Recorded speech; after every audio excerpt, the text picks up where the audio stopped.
যেখানে আসাম সীমান্তে হাটশিঙ্গিবাড়ি সীমান্তে সেখানে বিএসএফ এবং বিজেপির মধ্যে কথা কাটাকাটি কেন? অনুপ্রবেশকারীরা যারা অসমে পৌঁছেছে তাদেরকে ফেরত দেওয়ার জন্য বিএসএফ এর পক্ষ থেকে বলা হচ্ছিল বিজেপিকে যে তোমরা ফেরত নিয়ে নাও, কিন্তু তারা ফেরত নিচ্ছে না। এভাবেই কিন্তু ধীরে ধীরে বিভিন্ন সীমান্তবর্তী রাজ্যের ডেমোগ্রাফি চেঞ্জ হচ্ছে, যেটা একের পর এক পরিসংখ্যানে উঠে আসছে এবং অত্যন্ত বিপদ ঘণ্টা এটা। আর এই বিষয়ে যখন সরব হচ্ছেন অসমের মুখ্যমন্ত্রী হিমন্ত বিশ্ব শর্মা, তখন কিন্তু একই সুর শোনা যাচ্ছে না মমতা বন্দ্যোপাধ্যায়ের কণ্ঠে। তিনি এ বিষয়ে স্পিকটি নট, অনুপ্রবেশ বিষয়ে কোনো কিছু শুনতে চান না, বলতে চান না মমতা বন্দ্যোপাধ্যায়।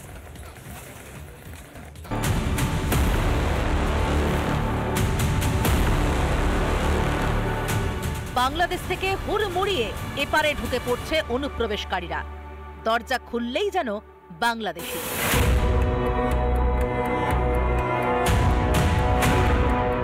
মঙ্গলবার 14 জন অনুপ্রবেশকারীকে ফেরত পাঠানোর চেষ্টা করতেই অসমের হাটশিঙ্গিবাড়িতে তুমুল উত্তেজনা ছড়ায়। নিজেদের নাগরিকদেরই ফিরিয়ে নিতে নারাজ বর্ডার গার্ড বাংলাদেশ। বিএসএফ এবং বিজেপির মধ্যে তুমুল কথা কাটাকাটিও চলে। সীমান্ত সুরক্ষায় অবিচল বিএসএফ। স্থলপথের পাশাপাশি জলপথেও নজরদারি চালাচ্ছে বিএসএফ ও অসম পুলিশ। অনুপ্রবেশে যে বিপদ বাড়ছে সেই আশঙ্কা আগেই করেছিলেন অসমের মুখ্যমন্ত্রী।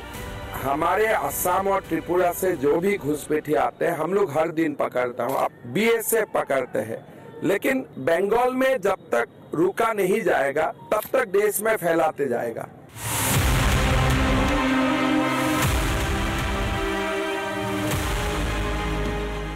যদিও সেই আশঙ্কা কখনো কোনো দিন প্রকাশ করেননি মমতা বন্দ্যোপাধ্যায়।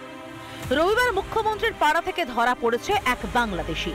তবে মমতা বন্দ্যোপাধ্যায়ের যুক্তি অবশ্য ভিন্ন।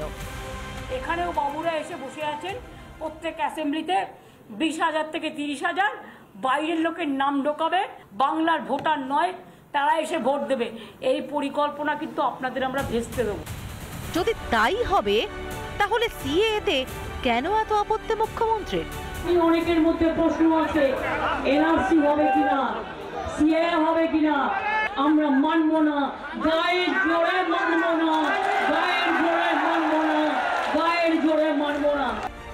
নিজের পাড়াতেই চষে বেড়াচ্ছে অনুপ্রবেশকারী। খোঁজ রাখেন মমতা? কারা দিচ্ছে অনুপ্রবেশের বিষ বৃক্ষে সার জল? পশ্চিমবঙ্গ সরকারের উচিত শুধু অনুপ্রবেশ ঠেকানো নয়, এই যে জান খালাস হওয়া যে বাংলাদেশি আসামিরা ভারতের জেলে পড়ছে এবং ভারতকে খাওয়াতে পড়াতে হচ্ছে, তাদেরকেও পুশব্যাক করে বাংলাদেশে ফেরত পাঠানো। বিএসএফকে দুষে আখেরে কাকে বোকা বানাতে চাইছেন মমতা বন্দ্যোপাধ্যায়? এভাবে চোখ বন্ধ করে থাকলে একদিন ভিটে মাটি হারাতে হবে না তো এপার বাংলার মানুষকেই?